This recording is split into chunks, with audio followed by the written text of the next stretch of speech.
Hi there. We're continuing our journey through the Psalms, and we're finishing off today Psalm 78. It's in the Hebrew Ayin Het. Ayin is 70, Het is 8, and we're going from verses 65 through to verse 72. So where we've got to in this song is the progress through the waywardness of Israel, seeing how Israel has constantly gone against God's ways. And so actually when they landed in the promised land, when they came to the promised land and they rejected God, God actually left his tent at Shiloh, the old tent that had been in the wilderness.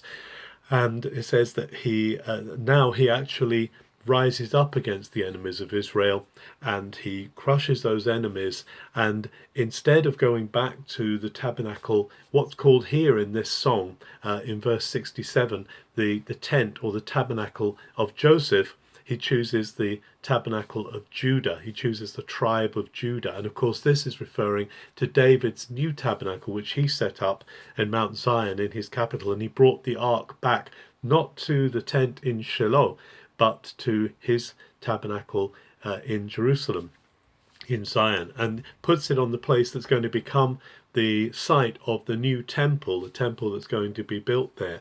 It's a real change in the emphasis of worship in Israel, because the worship at the tabernacle had been all about the sacrifices and the rituals. David's tabernacle is very much about worship, music, prophetic input.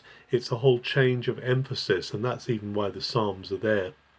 And so it says he built his sanctuary there like the high places, and he chose David, and he took him from keeping sheep and from looking after the ewes. He brought him to instead to feed his people, to feed God's inheritance. And he fed them, it says, according to the integrity, according to the righteousness of his heart, and he guided them with the skillfulness of his hands. So this psalm ends up with a great paean of praise to God bringing David to lead Israel, bringing them into a new golden age. We want to be those who pursue God.